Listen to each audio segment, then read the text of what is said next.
OBC निश्चित रूप से राहुल गांधी जी हैं हमारे नेता, तो उन्होंने ओबीसी का कितना संजीदगी से मुद्दा उठाया। आप सब सेंसस की बात कर रहे हैं आप? कास्ट राम भक्ति तो वो थी ना जिन्होंने राम जन्मभूमि का ताला खुलवाया था बिना किसी राजनीति के। आप समझो, भक्ति में और राजनीति में भारत के 4 शंकराचार्य हैं, उनसे बड़ा तो धर्मगुरु कोई नहीं होगा ना हिंदुस्तान में। वो तो सर्वमान्य धर्मगुरु है हमारे हिंदुओं के। अगर उनकी बात को हम महत्व नहीं देंगे और उनको भी ये कहेंगे कि अब उनको भी आप बोल दो कि वो देशद्रोही है, फिर प्रभु श्री राम जो है वो किसी पार्टी विशेष के या व्यक्ति विशेष के भगवान नहीं है।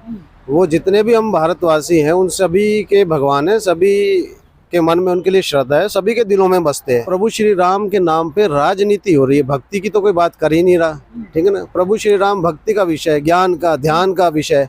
उन्होंने जो आदर्श पेश किए उनको मर्यादा पुरुषोत्तम कहा गया।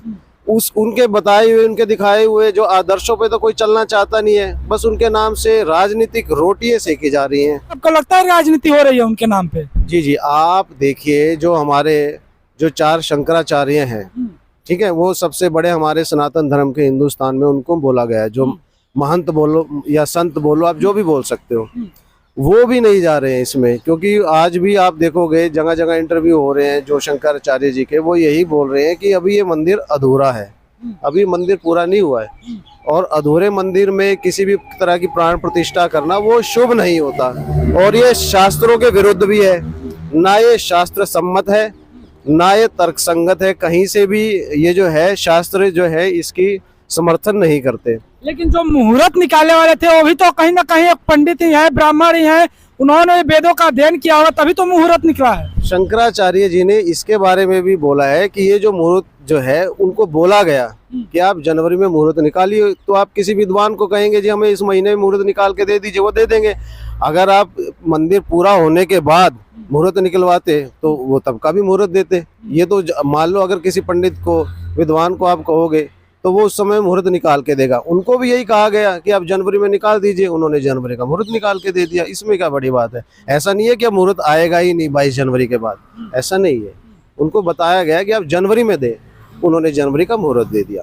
तो आपको लगता है, कुछ लोग बोलते हैं कि जैसे बीजेपी ने कभी अपने मैनिफेस्टो से नहीं हटाया, जब से बीजेपी बनी भारतीय जनता पार्टी अपने मैनिफेस्टो से राम मंदिर का जिक्र हटाया नहीं, तो उसको कहीं ना कहीं राजनीतिक फायदा मिलना चाहिए। कुछ लोगों का ऐसा मानना है। जो प्रभु श्री राम को मानते हैं ना, वो अपना काम चुपचाप करते हैं। ये बताइए, प्रभु श्री राम जन्मभूमि का ताला किसने खुलवाया? आप बताइए। तो जब ताला हमारे जो है परम सम्मानित पूजनीय राजीव गांधी जी ने ताला खुलवाया, उन्होंने कभी राजनीति नहीं की। उनको काम करना था। उनके मन में, जैसे मैंने बताया, हम भारतवासियों के सभी के दिलों में राम बसते हैं। उन्होंने अपना काम किया, अपनी भक्ति दिखाई, उन्होंने ताला खुलवा दिया। राजनीति कभी नहीं की। राजनीति करने का काम हमेशा भारतीय जनता पार्टी ने ही किया है, और अभी भी वही काम हो रहा है। पिक एंड चूज हो रहा है, इसको बुलाओ, इसको ना बुलाओ, इसको बाद में बुलाओ। दूसरी बात, आप ये बताइए, हमारे हिंदुस्तान की जनसंख्या लगभग 150 करोड़ के आसपास है। तो क्या 22 जनवरी को 150 करोड़ आदमी 22 जनवरी को ही चला जाएगा? 22 जनवरी को तो नहीं जा सकता ना। तो धीरे धीरे जाएंगे सभी। अब क्या है कि भारतीय जनता पार्टी का तो ये हमेशा से ही यही रवैया रहा है कि जो उनकी बात माने तो ठीक, नहीं तो वो देशद्रोही। अब वो ये चाह रहे हैं कि सभी 22 तारीख को आए, 22 जनवरी को। लेकिन सभी ना आए क्योंकि, लेकिन जिसको इनविटेशन कार्ड दिया गया है उनको तो जाना चाहिए। इनविटेशन में भी राजनीति है, पिक एंड चूज है, किसको बुलाएंगे और इसको नहीं बुलाएंगे। ठीक है। प्रभु श्री राम के दर्शन करने के लिए कोई भी कभी भी जा सकता है, जरूरी नहीं है कि 22 जनवरी को ही जाए। आप बताइए, आप 22 जनवरी को जा रहे हैं? सारी दुनिया 22 जनवरी को जा रही है? नहीं जा रही। तो सब अपनी सहूलियत भी देखेंगे, और 22 जनवरी को वहाँ इतनी ज़्यादा भीड़ हो जाएगी तो आम आदमी, देखो जो वीवीआईपी आदमी है उनके लिए तो सभी प्रकार की सहूलियत होंगी वहाँ पे, ऐसा नहीं है। लेकिन जो आम जनमानस है, ठीक है, जो वहाँ जिसके घर में ना रोटी है, जो वहाँ पे आपने देखा दिवाली पे, आपने दिवाली पे देखा, टीवी पे ही दिखा रहे थे, वहाँ जो दिए थे उनमें जो तेल बचा हुआ था सरसों का, उनमें से वो गरीब आदमी बेचारे वो तेल इकट्ठा कर रहे थे ताकि उनके घर में खाने का इंतजाम हो जाए। ठीक है। अब इस तरह के जो गरीब आदमी है वो थोड़ी वहाँ पहुँच पाएंगे 22 जनवरी को, उनके लिए इंतजाम थोड़ी होंगे वहाँ पे। तो ये वीवीआईपी आदमियों के लिए ठीक है, इंतजाम होंगे वहाँ पे। और पिक एंड चूज का पहले तो समाजवादी पार्टी के अखिलेश जी हैं, जैसे अब तो आप बता रहे हैं उनको न्योता दिया है, पहले तो उनको भी न्योता नहीं था, ये अब दिया है, ठीक है ना। किसी को दिया जा रहा है और किसी को नहीं दिया जा रहा। लेकिन हम जो है हिंदुस्तान, जो हमारे 4 शंकराचार्य हैं, उनके जो वो शास्त्रों के बारे में वो जो बोलते हैं, उनके आधार पे ही हमारा जो सनातन धर्म, हमारा हिंदुस्तान चलता है। हमारे जो 4 शंकराचार्य हैं हिंदुस्तान के, भारतवर्ष के, उन्होंने इस जो 22 जनवरी को जो ये प्राण प्रतिष्ठा श्री रामचंद्र जी महाराज की, हाँ, वो 6 सेकंड का मुहूर्त निकाल के वो जो की जा रही है, उनको उन्होंने शास्त्र सम्मत नहीं बताया है।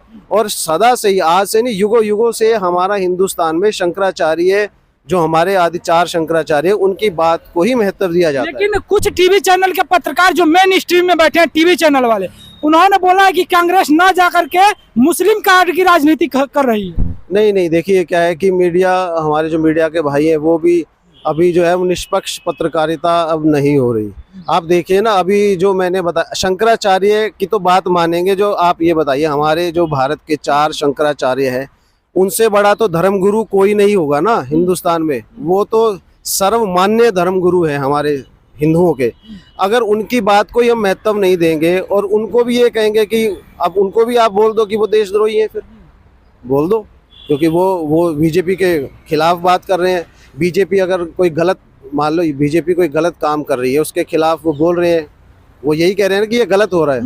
ये जो 22 जनवरी का मुहूर्त नहीं होना चाहिए, इस दिन प्राण प्रतिष्ठा नहीं होनी चाहिए, क्योंकि अभी मंदिर अधूरा है और ये शास्त्र सम्मत और शास्त्र संगत बात नहीं है। तो उनकी बात, और बीजेपी कह रही है कि 22 जनवरी को ही हम करा रहे हैं, तो यानी कि वो बीजेपी कल को आप देखना, उनको भी कह देंगे ये भी देशद्रोही है। अच्छा, आप भी ओबीसी से बिलोंग करते हैं, आप भी ओबीसी से वाइस प्रेसिडेंट हैं। हमारे उत्तर प्रदेश के मुख्यमंत्री अखिलेश यादव भी ओबीसी से आते हैं, और जब उन्होंने अपना पद छोड़ा, जब चुनाव हार गए और घर गए, तो उनका जो भवन था उसको धोया गया बाकायदा गौमूत्र से, और इस समय उनको काट दिया जा रहा है। इस पर क्या बोलेंगे? क्या कोई दोहरा स्टैंड है क्या? देखिए, आप जैसा कि आपने बताया कि जब उन्होंने अपना सरकारी आवास जब छोड़ा, तो वो गौमूत्र से धोया गया। क्यों धोया गया, आप बताइए? क्या वो पिछड़ा वर्ग से आते हैं इसलिए धोया गया? देखो, दलित और पिछड़े वर्ग, कुछ समय के लिए तो उन्हें शूद्र भी बोला गया। वो स्वामी प्रसाद जैसे मौर्य है, समाजवादी पार्टी से ही है, अखिलेश यादव बोलने लगे कि हम शूद्र हैं, तो कहीं ना कहीं उसका जो है कि वो बदला तो नहीं ले रहे हैं ना जा करके। नहीं, देखिए ऐसा नहीं है, लेकिन अगर इस विषय में राजनीति है, तो देखो, राजनीति अगर कोई पार्टी करेगी, उसका जवाब तो सामने वाली पार्टी देगी ना। ये तो राजनीतिक पैंतरे हैं, तो राजनीतिक पैंतरों का जवाब तो राजनीतिक पैंतरों से ही दिया जाएगा ना। ये कोई भक्ति का तो बातचीत, भारतीय जनता पार्टी भक्ति की बात नहीं कर रही है। इसमें भक्ति आपको कहीं लगती है कि भक्ति, राम भक्ति की कहीं बात है? ये राम जी को कभी नहीं हटाया मैनिफेस्टो से, क्या बात कर रहे हैं आप? तो राम भक्ति तो है। राम भक्ति तो वो थी ना जिन्होंने राम जन्मभूमि का ताला खुलवाया था बिना किसी राजनीति के। आप समझो, भक्ति में और राजनीति में फर्क है। हिंदू होना और हिंदू दिखाना और हिंदुओं को ठगना, हिंदुत्व पे राजनीति करके, दोनों में अंतर है। अच्छा, एक लास्ट क्वेश्चन, इस बार ओबीसी किसके साथ लोकसभा के चुनाव में? देखिए, लोकसभा के चुनाव में दोनों में अंतर है। अच्छा, एक लास्ट क्वेश्चन, इस बार ओबीसी किसके साथ लोकसभा के चुनाव में? देखिए, लोकसभा के चुनाव में ओबीसी निश्चित रूप से राहुल गांधी जी हैं हमारे नेता, तो उन्होंने ओबीसी का कितना संजीदगी से मुद्दा उठाया। आप सेंसस की बात कर रहे हैं आप? कास्ट सेंसस की बात, आपने ओबीसी का मुझसे सवाल किया है। अभी ओबीसी वर्ग जो है, किसकी तरफ अब की बार रुझान रहेगा, तो मैं वही आपको जवाब, मैंने इसलिए क्वेश्चन किया क्योंकि प्रधानमंत्री खुले मंचों से बोलते हैं कि मैं ओबीसी माँ का बेटा हूँ, मैं एक ओबीसी हूँ, इसलिए। बिल्कुल, हमारे प्रधानमंत्री जी ओबीसी हैं, लेकिन ओबीसी की वर्ग की बात किसने रखी? राहुल गांधी जी ने रखी। उन्होंने बताया भी कैसे हमारे जो केंद्रीय सचिवालय में जो सचिव हैं, वो उनमें जिस अनुपात में 50% से ज़्यादा हमारा ओबीसी वर्ग आता है, लेकिन जो हमारे जो सचिव जो ज़्यादातर जो यहाँ पे जो बजट देखते हैं देश का, वो मात्र और मात्र ना के बराबर हैं। तो ये जो उनकी जो भागीदारी है हमारी, वो ओबीसी वर्ग की ना के बराबर है। ठीक है, ये बराबर की भागीदारी होनी चाहिए, क्योंकि ओबीसी वर्ग भी जो हमारे पिछड़े भाई हैं, पिछड़ा वर्ग है, वो भी ऐसा नहीं है कि वो योग्य नहीं है, उनमें भी योग्यता है। मतलब इस बार कुल मिला के ओबीसी का मोह भंग हो चुका है मोदी। ओबीसी जो है बिल्कुल निश्चित रूप से श्री राहुल गांधी जी के साथ ही, उनका ही साथ देंगे, उनके हाथ को मजबूत करेंगे, कांग्रेस पार्टी के हाथ को मजबूत करेंगे।